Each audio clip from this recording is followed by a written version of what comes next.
Madagascar, le président aurait été exfiltré par un avion militaire français. Un accord... Alors effectivement, Andry Rajoelina a été exfiltré par l'armée française. Alors, personne ne dit la vérité. Aucun média. Tous répètent la même phrase comme des robots. La France veut envoyer des troupes françaises sur nos terres. Il ne faut pas qu'ils rentrent sur nos terres. La France... famille, c'est gâté. Madagascar, prenez vos ceintures de sécurité, masse de partage à partager. Un accord direct a été scellé entre le président Macron et le président de Madagascar, permettant l'intervention des forces armées de la zone sud de l'océan Indien. Rajoelina n'est pas qu'un allié. C'est un citoyen français naturalisé en 2014 qui était présent à Madagascar. Officiellement, l'Élysée nie toute ingérence, mais les faits parlent d'eux-mêmes. Cette opération ressemble furieusement à une extraction VIP, un rappel brutal des liens post-coloniaux qui lient encore Paris à ses anciennes colonies. Mais quels sont ces présidents africains qui, aujourd'hui, font semblant de gouverner nos pays, mais qui, à la moindre tension, n'hésitent pas à se réfugier dans des avions militaires étrangers pour fuir vers Paris ou d'autres capitales européennes? Pourtant, lui-même est arrivé au pouvoir à la suite d'un coup d'État, avec des promesses qu'il n'a jamais honorées. Il a préféré orienter sa politique extérieure et économique vers la France, cultivant des relations étroites avec Paris dans divers domaines. Il a multiplié les accords avec la France, s'appuyant sur son statut de citoyen français obtenu en 2014 et sur des réseaux d'influence parisiens pour consolider son régime ou son pouvoir. La France, via l'AFD, a injecté des millions d'euros dans des projets d'infrastructure à Madagascar, comme la réhabilitation du port ou l'électrification rurale. Mais malheureusement, ces projets opaques ont surtout enrichi l'élite malgache proche du pouvoir et les partenaires français, tandis que la population continuait de subir des coupures d'électricité et une pauvreté endémique. Je rappelle que 90% des malgaches vivent avec moins de $2 par jour. Il y a ça. Il y a que le journal Jeune Afrique. Franchement, il faut souvent expliquer à la presse française, là, la propagande française, là, de s'entendre entre eux. Hein. Il y a Jeune Afrique, voilà, c'est Vieille Afrique même, qui explique dans un article qu'en réalité, Rajoelina n'a pas quitté le pays et qu'il serait caché quelque part. Alors qu'ils savent qu'ils sont en train de concocter quelque chose avec Emmanuel Macron.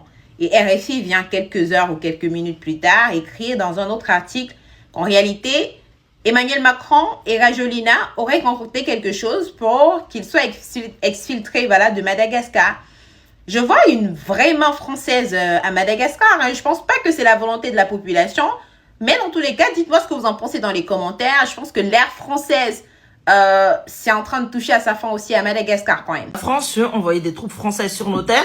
Il ne faut pas qu'elles rentrent sur les terres de Madagascar. On n'a pas besoin de vous. Vous n'étiez pas là pendant des manifestations. Vous avez même été cet homoncule à rester au pouvoir. Vous les avez armés. Donc non merci. Non merci. Tentative illégale du prise de pouvoir. Mais sur le terrain, ce que les gens vivent, c'est tout autre chose. Et vous n'êtes pas là, pourtant je suis en première ligne. Des unités militaires comme le CAPSAT ont déclaré officiellement avoir rejoint le peuple, mais pour refuser d'obéir à un pouvoir qui a trahi. Là, le président Andry Rajoelina, au lieu d'assumer, il dit que ce sont des voleurs, des pilleurs, qu'il n'y a que 12 morts. Mais les Nations Unies, elles confirment le contraire. Des snipers, des balles réelles, des civils tués. Et il y a ce fameux hôtel, Colbert Palace. Cet hôtel a osé publier un communiqué en disant « Le PDG et tout le personnel confirment qu'il n'y a eu aucun sniper, aucun J6, et que tout va bien. » Mensonge, plusieurs témoins, beaucoup de témoignages, des vidéos des décédés prouvent le contraire. Des balles ont été tirées, et quand l'hôtel ment pour sauver sa réputation, ça montre à quel point certains sont prêts à tout pour garder leurs privilèges. Et là, quand ça devient surréaliste, c'est quand on apprend que les fumigènes utilisés pendant les manifs ont été fournis par la France. Et un général a osé dire, c'est sans gluten parfum vanille. Sauf qu'en réalité, ces fumigènes étaient périmés depuis 4 ans. Et je te garantis, pour les avoir testés, c'était pas de la vanille. Pendant que le peuple se fait tirer dessus, le président s'est envolé littéralement. Un avion militaire français, habituellement basé à La Réunion, a atterri ce dimanche à Sainte-Marie, une petite île à l'est de Madagascar. Quelques minutes plus tard, un hélicoptère orange et noir, un Airbus H145, appartenant à Rajoelina depuis 2023, s'est posé sur le même aéroport. 10 minutes plus tard, l'avion français est reparti. Le président a été exfiltré par l'armée française. Parce qu'à chaque fois qu'un pays africain ou insulaire bouge un peu, qu'il réclame sa souveraineté, qu'il dit stop à la corruption, on voit la même main invisible revenir. Ce n'est pas de la théorie.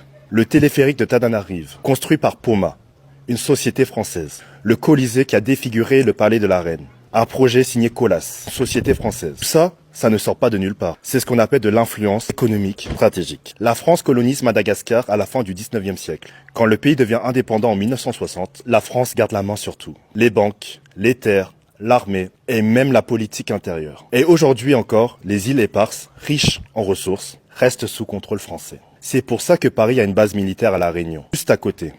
C'est pour garder un œil sur Madagascar, protéger ses intérêts stratégiques. Personne n'en parle de la presse ou des journalistes qui se sont fait tirer dessus. Personne ne parle de ces vrais pilleurs. Parce que si on suit la logique du régime, quand le président malgache était là, il y avait des milliers de pilleurs. Et maintenant qu'il est parti, tout est calme. La vérité, c'est qu'ils étaient payés. C'est pas un coup d'État. C'est une transition. Une période d'ajustement entre l'effondrement d'un ordre et la naissance d'un nouveau. Ce n'est pas un saut dans le vide, c'est le peuple qui dit stop. Pendant qu'il y a tous ces problèmes, le gouvernement malgache est en train de se vanter qu'il n'y a seulement que 3% de chômage à Madagascar. Mais ces chiffres ne prennent en compte que les salariés déclarés. Par les vendeurs de rue, par les journalistes, plus de 70% de la population vit sous le seuil de la précarité. Et nous, on dira la vérité. Ouais. On dit seule la lutte libère. Incroyable, mais vrai. À Madagascar, je vous avais dit que le pays a été divisé en deux. Une partie de l'armée a rejoint la population. Ça, c'était hier ou avant-hier. Allez là, je vous parle là. Le président Emmanuel Macron a envoyé un avion pour prendre le président. Le président malgache a été pêché par un avion militaire français pour le faire quitter le territoire vite, sinon c'est pas bon. On dit le pouvoir appartient au peuple, vous voulez jouer. Oh, vous jouez. Le réveil là, c'est réveillé. Hein? Tant que vous ne nous donnez pas le pouvoir à nous, la population, tant que vous ne nous écoutez pas, tant que vous pensez que le pouvoir vous appartient à vous, pourtant c'est nous on vous met là. Tant que vous n'avez pas compris ça, non. Je dis allez là. Non. Le président malgache il n'est plus à Madagascar. Non. Il y a longtemps un avion militaire est venu le chercher chap.